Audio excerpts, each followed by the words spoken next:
A tragic mid-air collision over the nation's capital. That disturbing Earth cam video capturing the moment of the crash. NTSB and FAA investigators on the scene right now as we speak. More than 60 passengers and crew killed. The grim search in difficult conditions for signs of life. Now a recovery mission. Wreckage from both aircraft visible in the frigid waters of the Potomac.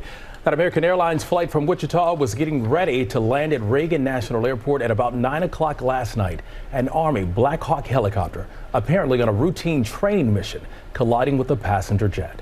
President Trump speaking to reporters at a news conference at the White House just minutes ago, calling it a tragedy that should not have happened and speculating on the causes of the crash, saying an investigation is underway. Let's bring in ABC transportation correspondent Gio Benitez. He is there on the scene in Washington.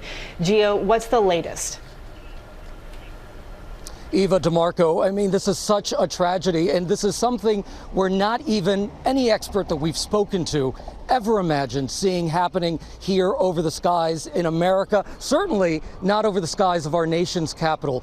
So right now what we know is that this American Airlines plane last night was first scheduled to land at runway 1. That's the biggest runway here at DCA. It's also the busiest runway in the country. It is nonstop. It is constantly going. At some point, that was switched to runway 33. That is a smaller runway. Now, we don't know why that happened, but a lot of times they do that to free up space and free up different runways for bigger planes. This was a smaller plane with 64 people on board, including the crew.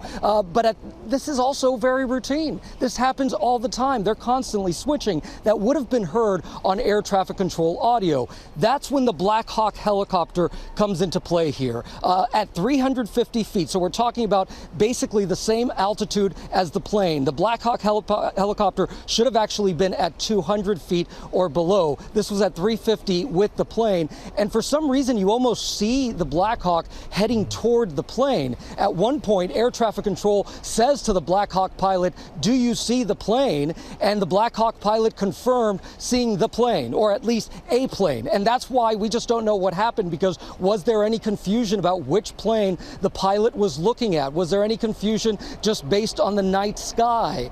So a lot of questions right now about what happened with that Black Hawk, guys. A lot of questions indeed. Gio, I know you've gotten a chance to speak with a lot of people on the ground. How is the community responding? You know what? This has been very emotional for a lot of people. I have a buddy of mine who is here, and he is an aviation enthusiast, and he loves this airport. He's constantly looking at it. Absolutely nothing scares him. Nothing shakes him when it comes to aviation. He was in tears next to me because he was thinking about all the times he's been on the planes landing here. You guys know this. When you land in Washington, D.C., here at Reagan, you're looking at those gorgeous monuments. You're looking at those buildings, the majesty of our democracy in full view from the plane window. And so you can just imagine that that's what these passengers were looking at as they were approaching, and everything changed in a split second. It is every passenger's biggest nightmare. They are a transportation correspondent, Gio Benitez. Gio, thank you. We appreciate it. And now to ABC's Elizabeth Schulze inside Reagan National Airport, which has now resumed operations. Elizabeth, what's the latest on the ground there? Hey, DeMarco, so we are inside Terminal 1, which is now reopened. There's been a steady stream of passengers coming through, ready to take their flights now. At 11 a.m. Eastern time, they did start departing and arriving, and you can see on the board behind me, flights are taking off. When I've been talking to passengers, they say they are comfortable flying. That some are clearly shook by what's happened here, but they say they are hopeful that their safety will be okay. I did speak with one passenger who said this could have been him. It hits really, really close to home, guys. And Elizabeth, I'm curious, have we learned anything yet about the victims on this plane? There was a briefing here this morning, Eva, with officials. They have not publicly identified the victims, but we have started to learn who some of the passengers on that plane were. Remember, 64 passengers on the American Airlines flight, 60 passengers, 4 crew members, and then 3 service members on that military aircraft. In a statement to ABC News, U.S. Figure Skating said that several of their team members and coaches and their families were on board that flight. And the CEO of the Boston skating branch essentially said that 6 of them were on that flight. So we're learning their identities. So many families still to be known here. The airline has set up a meeting place for families. They say they'll provide accommodation and transportation as they try to get through this process, clearly grieving and in shock.